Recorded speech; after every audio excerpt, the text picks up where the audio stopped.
Bharatiya Janata party के माननीय राष्ट्रीय प्रवक्ता और सांसद डॉक्टर सुधांशु त्रिवेदी जी आपको संबोधित करेंगे। मेरा विनम्र निवेदन आदरणीय सुधांशु जी से है, आपको संबोधित करें। मित्रों, वर्तमान समय में देश में जिस प्रकार से एक विशिष्ट प्रकार की राजनीति चल रही है, जो देश की आंतरिक सुरक्षा और ताने बाने को ध्वस्त करने के लिए किसी भी कीमत तक जाकर कमर कसे हुए दिखाई पड़ती है, उसकी एक वानगी जो कई बार आप पश्चिम बंगाल में देख चुके हैं, आज न्यायालय द्वारा गठित एसआईटी की रिपोर्ट आने के बाद पश्चिम बंगाल की तृणमूल कांग्रेस सरकार की हिंदू विरोधी निर्ममता अपने पूरे विद्रूप रूप में सामने आती हुई दिखाई पड़ रही है। इस एसआईटी का गठन न्यायालय के आदेश पर हुआ था, जिसमें 3 लोग सदस्य थे। एक registrar law national human right commission के थे और 2 सदस्य पश्चिम बंगाल की न्यायिक सेवा के थे, अर्थात एक मानवाधिकार आयोग से सदस्य थे और 2 पश्चिम बंगाल की न्यायिक सेवा वेस्ट बंगाल लीगल सर्विसेज थे। और उन्होंने 11 अप्रैल 2025 फ्राइडे यानी 11 अप्रैल जुमे के दिन 2 बजे से लेकर 4 बजे के बीच में जो घटनाएं हुई हैं, उनके बारे में जो अपना ऑब्जर्वेशन दिया है, उससे तृणमूल कांग्रेस, इंडी गठबंधन और ये सेक्युलरिज्म के सो कॉल्ड सेल्फ चैंपियंस का नकाब पूरी तरीके से उतर गया है। पहली बात, बहुत आश्चर्य और दुख की बात है कि जो लोग ये कहते थे कि पाकिस्तान से युद्ध करने की क्या जरूरत है, सिर्फ आतंकियों के ऊपर कार्रवाई हो, जबकि हमारी सरकार ने आतंकियों पर ही कार्रवाई की, उनमें से एक ने भी नहीं बोला कि पश्चिम बंगाल के मुर्शिदाबाद में किसी भी विषय को लेकर आपको आपत्ति है तो हिंदुओं के ऊपर हिंसा करने की क्या जरूरत है। हरगोविंद दास और चंदन दास पिता पुत्र की मृत्यु पर किसी ने एक शब्द भी नहीं बोला। वही लोग अचानक ऑपरेशन सिंदूर के बाद पाकिस्तान के प्रति सहानुभूति दिखाते हुए नजर आने लगे। इसमें जो फाइंडिंग्स आई हैं, पहला पॉइंट जो तृणमूल कांग्रेस ने यह प्रचार करने का, भ्रम पैदा करने का प्रयास किया था कि इसमें बाहर के लोग शामिल थे। उनके कुछ सांसदों ने दूसरे राज्यों के लोगों का नाम लिया था, विशेषकर उत्तर प्रदेश, बिहार का नाम लिया था, जो सरासर अनुचित है। परंतु इस फाइंडिंग में बहुत साफ साफ तौर पर तृणमूल कांग्रेस के नेता और एमएलए का नाम भी सामने आया है। और इसमें कहा गया है कि उनके 11 अप्रैल को, मैं इसको एज इट इज रीड करना चाहता हूं, all the attacks were carried out on the Friday 11th of April from 2 PM onwards under the instructions of local councillor Mehboob Alam and police and administration done nothing। तो ममता जी, ये तो आपकी party के बहुत महबूब नजर आ रहे हैं, आपकी पार्टी के बड़े प्रिय नजर आ रहे हैं। ये बात अब फाइंडिंग्स में बिल्कुल साफ हो गई। दूसरा विषय यह आया कि एक कुल मिलाकर इसमें बताया गया कि total of 113 houses were damaged and they even fled to Malda. जो ये कहने का प्रयास किया गया था कुछ नेताओं के द्वारा कि ऐसा तो कुछ खास हुआ ही नहीं, कोई महत्वपूर्ण, कोई ऐसी उल्लेखनीय घटना नहीं हुई, ये बात बिल्कुल साफ सामने आई कि 113 जो हाउसेस थे वो पूरी तरीके से विध्वंस हुआ और लोगों को वहां से पलायन करने पर बाध्य होना पड़ा। इसी के साथ साथ यह भी बात सामने आई कि पुलिस ने कई मौकों के ऊपर जो उनकी प्रोसीडिंग्स में, और ये जो तृणमूल कांग्रेस के नेता का नाम ये पेज नंबर 5 के ऊपर अपनी फाइंडिंग्स में लिखा हुआ है। फिर यह बताया गया कि दे want a permanent BSF camp and central armed police for their own protection। यानी पहले तो लोगों के घर विध्वंस हुए, फिर लोगों को पलायन पे बाध्य होना पड़ा, और पश्चिम बंगाल की पुलिस पर उनका इतना विश्वास हो गया कि वो सीमा सुरक्षा बल और केंद्रीय सुरक्षा बलों के ही कैंप में रहने के लिए उद्यत थे। यह साफ दर्शाता, और आगे लिखा है the West Bengal police did not respond at the village of Bedbona called at 4 p.m. on Friday and 4 p.m. of Saturday, but police did not pick up the call। यानी गांव के लोगों ने जब उनको मदद की गुहार लगाई, पुलिस ने कुछ नहीं किया। और कितनी गंभीर बात है कि पुलिस का फोन न पिकअप हो ऐसे समय में, जबकि वहां दंगे या सुनियोजित हिंदुओं को टारगेट करते हुए आतंकी शैली में दंगे किए जा रहे हों, तब अगर पुलिस नहीं उठाती है तो यह एक बड़ा गंभीर तथ्य है जो प्रकाश में आया है। और यह भी बात सामने आई है कि रेजिडेंट्स ऑफ शमशेरगंज, हिजालतला, शुलूतला, डिग्री, they came masking up their faces. यानी यह भी बात साफ आई कि चेहरा छुपाकर लोग सुनियोजित ढंग से हिंसा करने के लिए आए थे।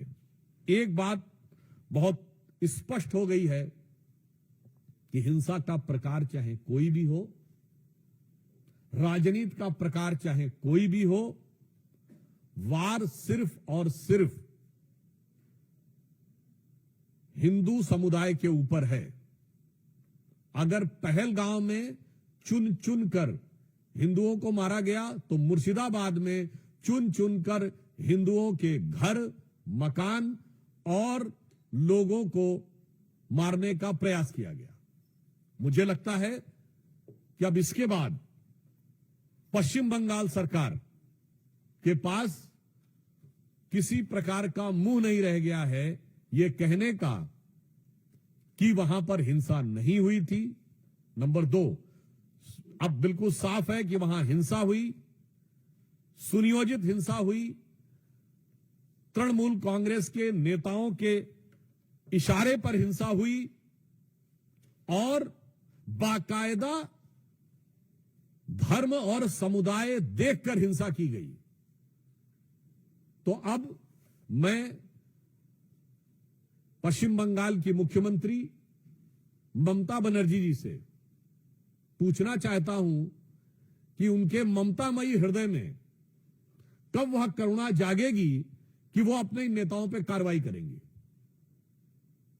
हम भारतीय जनता पार्टी की तरफ से स्पष्ट रूप से पूछना चाहते हैं कि न्यायालय के द्वारा गठित एसआईटी में यह तथ्य आने के बाद तृणमूल कांग्रेस के नेताओं पर ममता बनर्जी जी कब कार्रवाई करेंगी, और अपने नेताओं के अपमानजनक और मारे गए लोगों का उपहास उड़ाने वाले बयानों के लिए कब माफी मांगेंगी। धन्यवाद। मित्रों, प्रश्न सादर आमंत्रित है। सबसे पहले प्रज्ञा।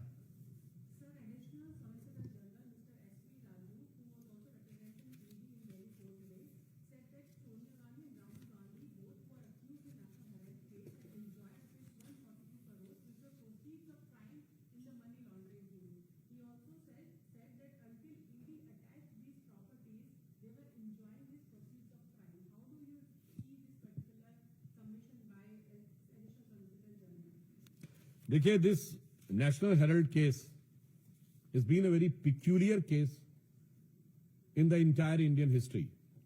Number one, it started in October 2013 by a PIL filed in Delhi High Court, much before Modi government came into power. Second, this is the only case in which Sri Rahul Gandhi ji and Srimati Sonia Gandhi ji has to take the bail. In the recent findings of ED, they have mentioned there is around 140 2 crore rupees related to proceeds of crime. अब proceed of crime से अगर पैसा आया है तो use किसने किया है, तो इसके बारे में जो इंडिकेशन दिया गया है कि यह सिर्फ प्रॉपर्टी ऑब्टेन करने के लिए नहीं बल्कि अदर रिलेटेड चीजों के लिए भी प्रयोग किया गया है। अदर रिलेटेड चीजें क्या हैं, यह अपने आप में बहुत गंभीर विषय है।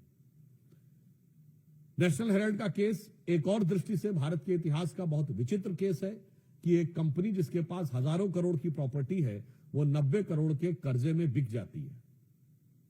चौथी दृष्टि से एक और यूनिक केस है कि ये बिकती क्या है कि खरीदने वाला और बेचने वाला दोनों एक ही होते हैं। ऐसा क्रय विक्रय आपको भारत के इतिहास में कभी देखने को नहीं मिलेगा। सामान्यतः भ्रष्टाचार में देने वाला कोई और होता, लेने वाला कोई और होता है। यहां पर देने और लेने वाले दोनों एक ही हैं। इसलिए जो ईडी ने फाइंडिंग की है, इसमें एक और बिंदु समझिए। कांग्रेस पार्टी ये कहती है नेशनल हेराल्ड बंद हो गया। 67 साल के शासनकाल में, जो हमारी सरकार आने से पहले था, 60 साल कांग्रेस या उसकी समर्थक सरकारों का शासन रहा। 55-56 साल सीधे कांग्रेस का शासन रहा। अगर उसमें कांग्रेस के अनुसार जो क्लेम है कि स्वतंत्रता संग्राम सेनानियों का यह अखबार जो पंडित जवाहरलाल नेहरू जी के द्वारा चलाया गया था, स्थापित किया गया था, और जो 3 भाषाओं में निकलता था, नेशनल हेराल्ड इंग्लिश में, नवजीवन हिंदी में और कौमी आवाज उर्दू में, इसका मतलब उसका कोई खरीदार ही नहीं था। यानी कांग्रेस के कार्यकर्ता भी उसे खरीदने को तैयार नहीं थे। कांग्रेस ने अपने कार्यकर्ताओं की जितनी संख्या बताई है, उतने भी लोग अगर खरीदते तो ये तीनों बिकने के कगार पे नहीं आते। तो नेशनल हेराल्ड और नवजीवन तो छोड़िए, जो नवजीवन नहीं दे पाए, कौम ने भी कौमी आवाज नहीं सुनी। अगला पॉइंट इसमें और भी महत्वपूर्ण यह हो जाता है कि यह भारत के इतिहास का इकलौता मौका है जब सरकारी संपत्तियों पे, पब्लिक संपत्ति पे भ्रष्टाचार होता था। यहां किसी पार्टी ने अपनी ही संपत्ति के ऊपर डाका डाल दिया। मतलब एक कहावत होती है कि अपने घर में कोई चोरी नहीं करता, अपने घर में कोई डाका नहीं डालता। यह आपने सिर्फ कॉमेडी फिल्मों में देखा होगा, मगर यह ट्रेजेडी देखिए कि नेशनल हेराल्ड केस इस मामले में एक विचित्र केस है। और यह भी दर्शाता है the ED today has mention about 142 crore rupees of proceed. तो मैं कहना चाहूंगा, एक वो कांग्रेस थी जो महात्मा गांधी की कांग्रेस थी, जिसका सदस्यता शुल्क कितना था, 4 आने। कांग्रेस में नारा होता था, 1 चवन्नी चांदी की, जय बोलो महात्मा गांधी की। और आज कांग्रेस वहां पर पहुंच गई आधुनिक गांधियों के नेतृत्व में कि देश तो छोड़ो, पार्टी की संपत्ति भी आज के गांधी की। तो अगर 142 करोड़ का विषय आया है, ये बहुत गंभीर बात है। ये कांग्रेस पे सिर्फ कानूनी नहीं, ये कांग्रेस पे सिर्फ राजनीतिक नहीं, बल्कि गंभीर नैतिक सवाल पैदा करता है कि जो लोग अपने को स्वतंत्रता संग्राम सेनानियों की विरासत के एकमेव उत्तराधिकारी घोषित होने का दावा करते थे, उन्होंने ही बकौल खुद स्वतंत्रता संग्राम सेनानियों की संपत्ति पर डाका डाला। रविकांत, पाकिस्तान को बेनकाब करने के लिए जो भारत सरकार का प्रतिनिधिमंडल अलग अलग देशों में जा रहा है, उस पर भी कांग्रेस पार्टी ने सवाल खड़े किए हैं। जयराम रमेश कह रहे हैं कि जो कवायद है ये सिर्फ ध्यान डाइवर्ट करने के लिए भारत सरकार की PR एक्सरसाइज है। देखिए, हम ये बात भली भांति समझ सकते हैं। कांग्रेस पार्टी इस समय सबूत न मांग पाने की जो खिसियाहट है, उस छटपटाहट में इस ढंग का बयान देने को बाध्य हो रही हो। हम एक बात बहुत स्पष्ट रूप से कहना चाहते हैं कि अगर उन्हें लगता है कि कोई डाइवर्जन की बात है, तो मैं सिर्फ कोट करना चाहता हूं पाकिस्तान के प्राइम मिनिस्टर शहबाज शरीफ ने, जब ऑन रिकॉर्ड ये बोल दिया कि 9 और 10 तारीख की दरमियानी रात, ये उनका वर्ड है, 9 और 10 तारीख की दरमियानी रात हमारे सिपह सलार जनरल सैयद आसिम मुनीर ने मुझे 2:30 बजे रात को जगा कर कहा कि हिंदुस्तान ने नूर खान एयरबेस के ऊपर मिसाइल गिरा दिया है। अब इतना बड़ा जो डाइवर्जन हुआ जाके नूर खान एयरबेस पे, ये अगर कांग्रेस को नजर नहीं आता है तो मुझे लगता है उनकी नजर के ऊपर से लगता है राष्ट्रवाद का पानी पूरी तरीके से हट चुका है। सेकंड पॉइंट, जो इन्होंने कहा कि ये ध्यान बांटने के लिए कि जा रहे हैं बाहर, ये भारत के सभी सांसदों का अपमान तो है ही, मगर मैं जयराम रमेश जी से पूछना चाहता हूं, आपके नेता तो ध्यान लगाने के लिए जाते थे। आपके नेता या तो ध्यान लगाने को विदेश जाते थे या देश को बांटने के लिए विदेश जाते थे।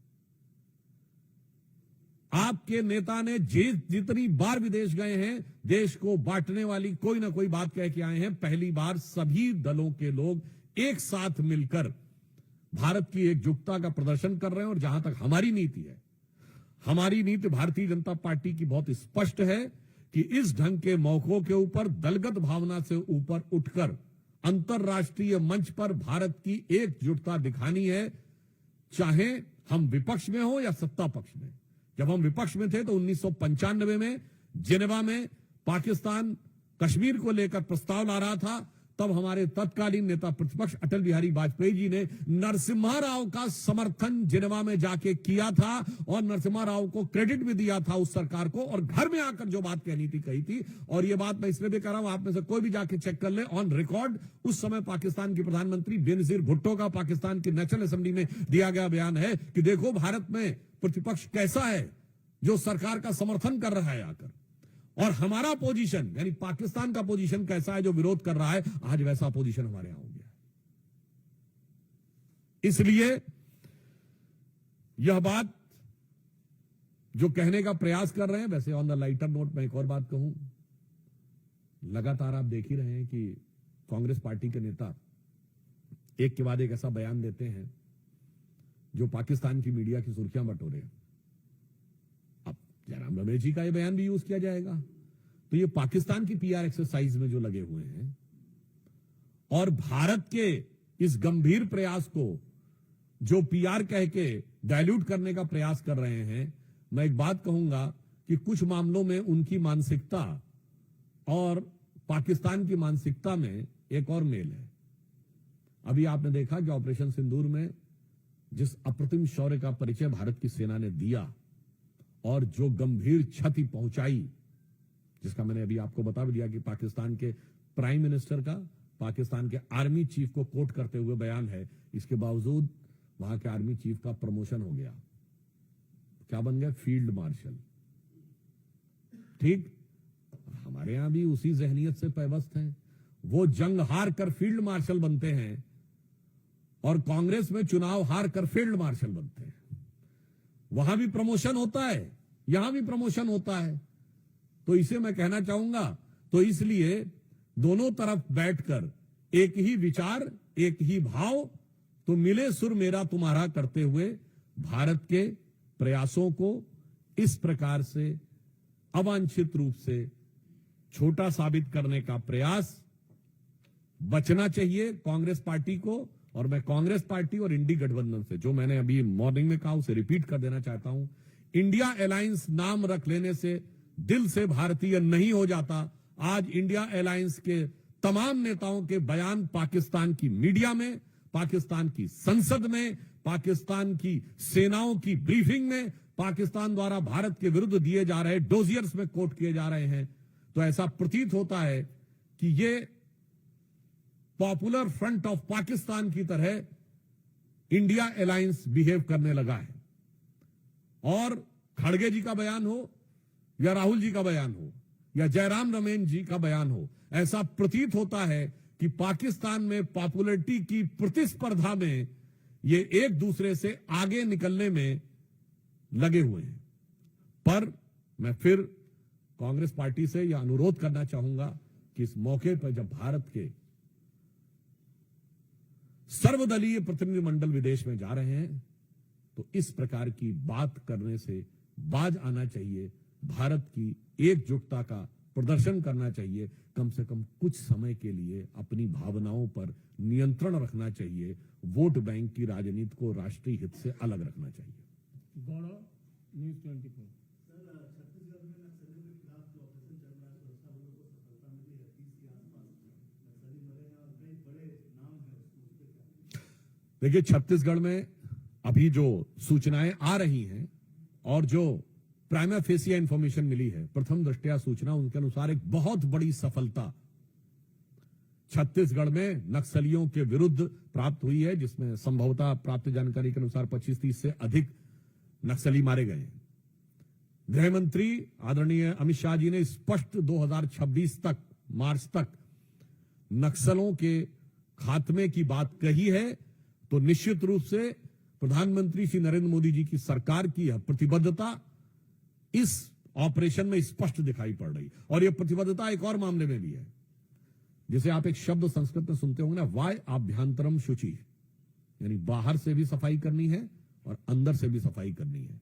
तो बाहर की सफाई आप ऑपरेशन सिंदूर में देख चुके हैं, और अंदर की सफाई आज जो नक्सली ऑपरेशन हुआ है उसमें देख रहे हैं। यानी बहावलपुर से लेके और बस्तर तक राष्ट्र विरोधी जो शक्तियां हैं उनके ऊपर निर्णायक प्रहार हमारी केंद्र की सरकार और छत्तीसगढ़ के राज्य की सरकार ने किया है। इसके लिए निश्चित रूप से प्रधानमंत्री श्री नरेंद्र मोदी जी के नेतृत्व में गृह मंत्री अमित शाह जी और हमारे छत्तीसगढ़ के मुख्यमंत्री जी और छत्तीसगढ़ के गृह मंत्री जी बधाई के पात्र हैं। अरुण धोता।